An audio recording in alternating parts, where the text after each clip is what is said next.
Hello बच्चों, welcome back to my channel. कैसे हैं आप सब। आज की वीडियो में मैं आप लोग के लिए information system and e commerce के एमसीक्यूज क्वेश्चंस लेकर के आई हूं। इसके अलावा और भी सब्जेक्ट पर आपको मेरे चैनल पे एमसीक्यूज वीडियो मिल जाएंगी, जैसे फॉरेन ट्रेड ऑफ इंडिया है, कॉस्ट अकाउंटिंग है, ऑडिटिंग है, export import, processors and documentation है। और भी सब्जेक्ट पर मैंने एमसीक्यूज वीडियो अपलोड की हुई हैं। और किसी सब्जेक्ट पर अगर आप एमसीक्यूज वीडियो चाहते हैं, सब्जेक्ट का नेम मुझे कमेंट करिएगा। चैनल पर नए हो तो जल्दी से सब्सक्राइब कर लीजिए, नोटिफिकेशन बेल को जरूर ऑन करिएगा और वीडियो अच्छी लगे तो लाइक करिएगा। आइए शुरू करते हैं। फर्स्ट क्वेश्चन लेते हैं। कंप्यूटर का जनक कौन है? Who is the father of computers? James Gosling, Charles Babbage, Dennis Ritchie, none. तो यहाँ पर क्वेश्चन आपसे पूछ रहा है कि कंप्यूटर का जनक कौन है। बहुत ही इजी सा क्वेश्चन है और बेसिक क्वेश्चन है और इंपॉर्टेंट भी है।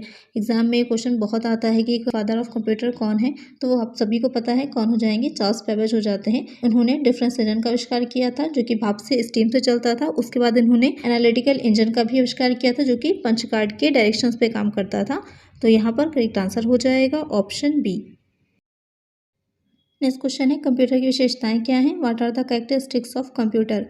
Capable of storing data, capable of analysing data, able to maintain complete confidentiality, all of this. तो क्वेश्चन आपसे पूछ रहा है कि कंप्यूटर की विशेषताएं क्या हैं। तो यहाँ पर ये तीनों ही क्या हो जाएंगे, कंप्यूटर की विशेषताएं हो जाएंगी। भंडारण वाली एक सक्षम युक्ति भी है, आंकड़ों का विश्लेषण भी करने में सक्षम है और गोपनीयता भी बनी रहती है, यानी कि पूरी तरह से कॉन्फिडेंशियल भी होती हैं। जो भी इसमें आपकी सूचनाएं होती हैं, इन्फॉर्मेशन होती हैं, अगर आप उस पर पासवर्ड लगा देंगे तो वो क्या हो जाती हैं, पूरी तरह से प्रोटेक्ट हो जाती हैं। तो यहाँ पर करेक्ट आंसर हो जाएगा option D, all of these. Next question लेते हैं। सीपीयू का पूर्ण रूप क्या है? What is the full form of CPU? इस वीडियो में जितने भी क्वेश्चंस आपके दे रखे हैं, ज़्यादातर इंट्रोडक्शन ऑफ कंप्यूटर सिस्टम से रिलेटेड दे रखे हैं। चैप्टर वाइज कोशिश करूंगी कि मैं आप लोगों के चैप्टर वाइज वीडियो डालूं, जिससे कि आप लोगों को समझने में, पढ़ने में आसानी हो। तो यहाँ पर जो आपका पहला चैप्टर दे रखा था इंट्रोडक्शन ऑफ कंप्यूटर सिस्टम, उससे रिलेटेड क्वेश्चन ज़्यादा होंगे। तो क्वेश्चन आपका पहला है कि सीपीयू का पूर्ण रूप है, वो हो जाएगा computer processing unit, computer principal unit, central processing unit, control processing unit. तो सीपीयू का पूरा रूप क्या हो जाता है? Central processing unit. सीपीयू के तीन भाग होते हैं मेनली। एक हो जाता है आपका कंट्रोल यूनिट, दूसरा हो जाता है एएलयू यानी कि अरिथमेटिकल लॉजिक यूनिट, और थर्ड हो जाता है मेमोरी यूनिट। इन तीनों को मिलाकर ही सीपीयू होता है। सीपीयू मेन डिवाइस हो जाती है कंप्यूटर में, क्योंकि वो इनपुट और आउटपुट के बीच में काम करती है और सारे डाटा की जो प्रोसेसिंग होती है वो सीपीयू में ही होती है। इसीलिए जो सीपीयू होता है उसे कंप्यूटर का मस्तिष्क भी कहते हैं। तो यहाँ पर करेक्ट आंसर हो जाएगा ऑप्शन सी। नेक्स्ट क्वेश्चन है, कंप्यूटर निम्नलिखित में से कौन सी भाषा समझता है? Which of the following language does the computer understand? Computer understand only C language, computer understands only assembly language, computer understand only binary language, computer understand only basic. तो यहाँ पर कंप्यूटर कौन सी भाषा समझता है? तो वो हो जाएगी बाइनरी लैंग्वेज, जो कि 0 और 1 की होती है, उसे कंप्यूटर समझता है, अंडरस्टैंड करता है। तो यहाँ पर करेक्ट आंसर हो जाएगा ऑप्शन सी। नेक्स्ट क्वेश्चन है, निम्नलिखित में से कौन कंप्यूटर का मस्तिष्क है? Which of the following is the brain of the computer? Central processing unit, memory, arithmetic and logic unit, control unit. तो भी पहले मैंने बताया था आपको कि सीपीयू क्या होता है, कंप्यूटर का मस्तिष्क कहलाता है, ब्रेन ऑफ द कंप्यूटर कहलाता है। बाकी जो तीनों चीज़ें दे रखी हैं, memory, arithmetic and logic unit, control unit, ये तीनों ही क्या है, सेंट्रल प्रोसेसिंग यूनिट के ही भाग हैं। तो यहाँ पर करेक्ट आंसर हो जाएगा ऑप्शन ए। नेक्स्ट क्वेश्चन है, निम्नलिखित में से कौन कंप्यूटर की विशेषता नहीं है? Which of the following is not a characteristics of a computer? Versatility, accuracy, intelligence, IQ. तो यहाँ पर आपसे क्वेश्चन पूछ रहा है कि कंप्यूटर की विशेषता नहीं है। तो बहुमुखी प्रतिभा भी है, मल्टीटास्किंग कर सकते हैं कंप्यूटर पे हम, शुद्धता भी रहती है, एक्यूरेसी भी रहती है कि खुद से अगर हम कैलकुलेट करते हैं तो हो सकता है कि मिस्टेक हो जाए, लेकिन कंप्यूटर में हमने अगर कमांड सही दी है तो उसके आंसर भी सही होगा।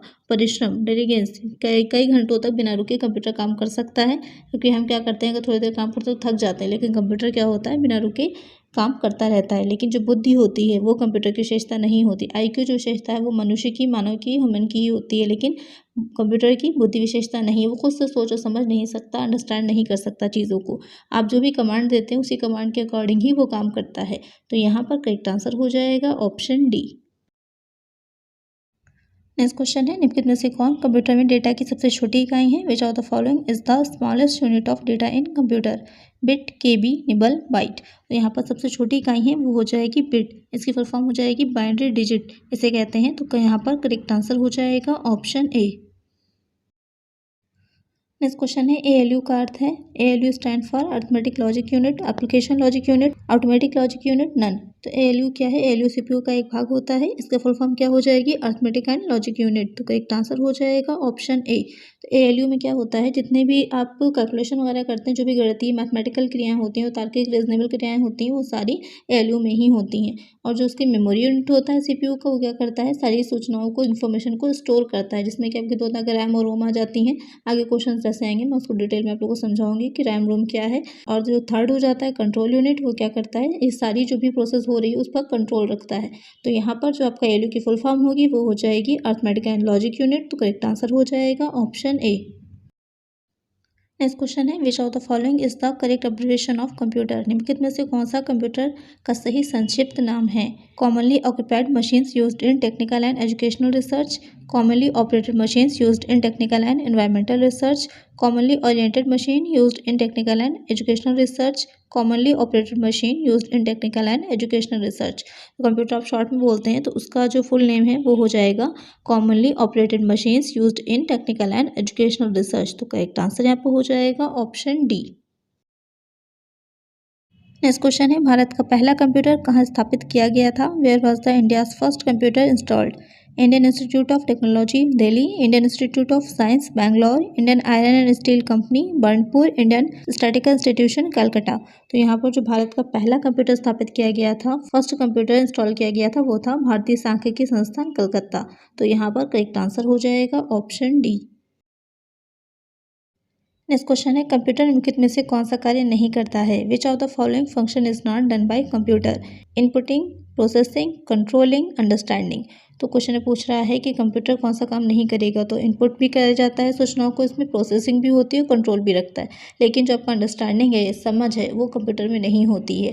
तो यहाँ पर करेक्ट आंसर हो जाएगा ऑप्शन डी, यानी कि समझने का काम नहीं करता। आप जो भी कमांड देंगे उसी के अकॉर्डिंग जो भी उसमें प्रोग्रामिंग की होती है उससे प्रोग्राम होकर आपके जो डेटा होगा वो इन्फॉर्मेशन में चेंज कन्वर्ट हो जाता है और आपको आउटपुट की तरह मिल जाता है। कंप्यूटर खुद से अंडरस्टैंड करने का काम नहीं करता है। नेक्स्ट क्वेश्चन है, वह इलेक्ट्रॉनिक डिवाइस जो डाटा को स्टोर कर सकती है, डाटा प्रोसेस करती है तथा आउटपुट उत्पन्न करती है और परिणामों को भविष्य में प्रयोग के लिए स्टोर करती है, कहलाती है। The electronic device which can accept data, process data and generate output and store the result for future use is called input, computer, software, hardware. तो अगर आप ध्यान से देखेंगे तो ये एक डिफिनेशन दे रखी है, वो किसकी डिफिनेशन है? वो कंप्यूटर की डिफिनेशन हो जाएगी। ये कंप्यूटर एक इलेक्ट्रॉनिक्स डिवाइस है जो क्या करती है? डेटा को प्रोसेस करती है और आउटपुट हमें देती है। उसके बाद उस डेटा को भविष्य के लिए, फ्यूचर के लिए स्टोर करके भी अपने पास रखती है। तो यहाँ पर करेक्ट आंसर हो जाएगा option B, computer. Next question है, डाटा प्रोसेसिंग का अर्थ है, data processing means data storage, presenting the data, making data useful, all of the above. तो डाटा प्रोसेसिंग का अर्थ क्या होता है? डाटा का संग्रहण करना, डाटा को प्रस्तुत करना, डाटा को उपयोगी बनाना, उपयुक्त सभी। तो जो प्रोसेसिंग होती है उसका मतलब ये हो जाता है, जब भी कोई हम रॉ डाटा जो कंप्यूटर में इनपुट करते हैं तो उसके बाद उस पर प्रोसेस होती है, प्रोसेस होने के बाद हमें क्या मिलता है? आउटपुट, आउटपुट में क्या मिलता है? इन्फॉर्मेशन मिलती है। तो यहाँ पर जो क्वेश्चन आपसे पूछ रहा है प्रोसेसिंग का क्या अर्थ है, प्रोसेसिंग का मतलब हो जाएगा मेकिंग डाटा यूजफुल, डाटा को उपयोगी बनाना। ऐसे जो हमारे पास रॉ डाटा होता है वो हमारे लिए यूजफुल नहीं होता, लेकिन जब उसको हम प्रोसेस के बाद हमें एक इन्फॉर्मेशन के तौर पे मिलता है तो वो क्या हो जाता है? यूजफुल हो जाता है। तो वही चीज़ हो जाएगी कि डेटा को यूजफुल बनाना हो जाता है डेटा प्रोसेसिंग में। तो यहाँ पर करेक्ट आंसर हो जाएगा ऑप्शन सी। नेक्स्ट क्वेश्चन है, कंप्यूटर साक्षरता दिवस मनाया जाता है, computer literacy day is celebrated on 1 दिसंबर, 2 दिसंबर, जनवरी 1, 22 जनवरी। तो यहाँ पर क्वेश्चन आपसे पूछ रहा है कंप्यूटर लिटरेसी डे कब सेलिब्रेट किया जाता है? तो वो किया जाता है 2 दिसंबर को, यानी कि 2 दिसंबर को कंप्यूटर साक्षरता दिवस मनाया जाता है। ये क्वेश्चन मैंने इसलिए इंक्लूड किया है कि आपके अवेयरनेस के लिए भी प्लस हो सकता है, एग्जाम में आपसे पूछ सकता है कि साक्षरता दिवस कब मनाया जाता है, तो आप लोग को पता होना चाहिए। तो यहाँ पर करेक्ट आंसर हो जाएगा ऑप्शन बी। नेक्स्ट क्वेश्चन है, कंप्यूटर प्रोसेस द्वारा इन्फॉर्मेशन में परिवर्तित करता है, bye computer process dash convert into information, number, data, input, processor. यहाँ पर क्वेश्चन आपसे पूछ रहा है कि कंप्यूटर प्रोसेस द्वारा जो इन्फॉर्मेशन परिवर्तित करता है वो चीज़ क्या होती है? तो वो हो जाएगा आपका डेटा। डेटा को प्रोसेस द्वारा इन्फॉर्मेशन में परिवर्तित करता है, bye computer process data convert into information. तो यहाँ पर करेक्ट आंसर हो जाएगा ऑप्शन बी। नेक्स्ट क्वेश्चन है, निम्नलिखित में से कौन सी भाभा परमाणु अनुसंधान केंद्र द्वारा विकसित सुपर कंप्यूटर है? Which of the following is a super computer developed by Bhabha atomic research centre? परम, फ्लोसावर, चिप्स, अनुपम। तो यहाँ पर आपसे क्वेश्चन पूछ रहा है कि कौन सा सुपर कंप्यूटर है जो भाभा परमाणु अनुसंधान केंद्र द्वारा विकसित किया गया है, तो वो हो जाएगा अनुपम। अनुपम क्या है, एक सीरीज है सुपर कंप्यूटर्स की, जो कि बार्क, जिसे कि शॉर्ट में भाभा एटॉमिक रिसर्च सेंटर को शॉर्ट में बार्क कहते हैं, मुंबई द्वारा विकसित किया गया है। और जो परम है का अगर ये पूछा जाएगा कि भारत का प्रथम सुपर कंप्यूटर कौन सा है, तो वो हो जाएगा परम पदम, जो कि सीडैक पुणे द्वारा विकसित किया गया था। और जो फ्लो सावर है वो नेशनल एरोनॉटिक्स लेबोरेटरीज बेंगलुरु द्वारा विकसित किया गया था। तो यहाँ पर जो क्वेश्चन पूछ रहा है कि भाभा परमाणु अनुसंधान केंद्र द्वारा, तो वो हो जाएगा अनुपम। तो करेक्ट आंसर यहाँ पर हो जाएगा ऑप्शन डी। नेक्स्ट क्वेश्चन है, एक बाइट बराबर होता है 1 byte is equal to 8 bit, 4 bit, 2 bit, 9 bit.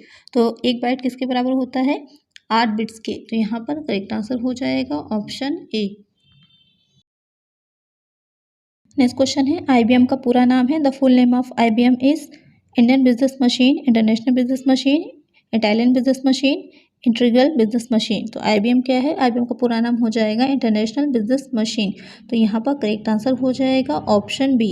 IBM क्या है, कंप्यूटर निर्माण की, कंप्यूटर मैन्युफैक्चर की एक कंपनी है, अमेरिकन कंपनी है, और ये पर्सनल कंप्यूटर और सुपर कंप्यूटर्स का निर्माण करती है। तो यहाँ पर करेक्ट आंसर हो जाएगा ऑप्शन बी। नेक्स्ट क्वेश्चन है, कंप्यूटर में प्रयुक्त IC चिप बनी होती है, IC chip used in computer is made of silicon, silver, chromium, gold. तो जो कंप्यूटर में IC चिप का यूज़ होता है वो सिलिकॉन की बनी होती है। जो फर्स्ट पीढ़ी के कंप्यूटर थे, फर्स्ट जनरेशन कंप्यूटर थे, उसमें वैक्यूम ट्यूब का यूज़ होता था। जो सेकेंड जनरेशन के कंप्यूटर थे उसमें ट्रांजिस्टर का यूज़ होता था। और जो थर्ड जनरेशन के कंप्यूटर थे उसमें सर्किट यानी कि IC इंटीग्रेटेड सर्किट चिप जिसे बोलते हैं उसका यूज़ होता था। अच्छा, वो किस चीज़ की बनी होती थी, तो वो हो जाएगी सिलिकॉन की। तो यहाँ पर करेक्ट आंसर हो जाएगा ऑप्शन ए। नेक्स्ट क्वेश्चन है, संसार का पहला गणक यंत्र है, the world's first calculator machine is abacus, ENIAC, Mark 1, none of this. तो जो संसार का पहला गणक यंत्र है, फर्स्ट कैलकुलेटर ऑफ मशीन है, वो हो जाता है अबेकस। तो ये प्राचीन बेबीलोन में बनाया गया था, इसमें अंकों की गणना की जाती थी। आप लोगों ने बचपन में देखा होगा कि एक लकड़ी का फ्रेम ऐसा होता है जिसमें कि वायर्स लगे होते हैं और उसमें जो छोटे छोटे मोती होते हैं, बेड्स होते हैं, वो पिरोए होते हैं, उससे क्या की जाती है, गणना की जाती है। तो यहाँ पर करेक्ट आंसर हो जाएगा ऑप्शन ए। आज की वीडियो में इतना ही, मिलते हैं नेक्स्ट वीडियो में कुछ और नए क्वेश्चंस के साथ। अगर वीडियो अच्छी लगी हो तो लाइक करिएगा, चैनल पे नए हो तो सब्सक्राइब करिएगा, नोटिफिकेशन बेल को जरूर ऑन करिएगा, जिससे जो भी वीडियो में डालें उसका नोटिफिकेशन आपको मिल जाए। ज़्यादा से ज़्यादा फ्रेंड्स के साथ शेयर करिएगा। Thank you.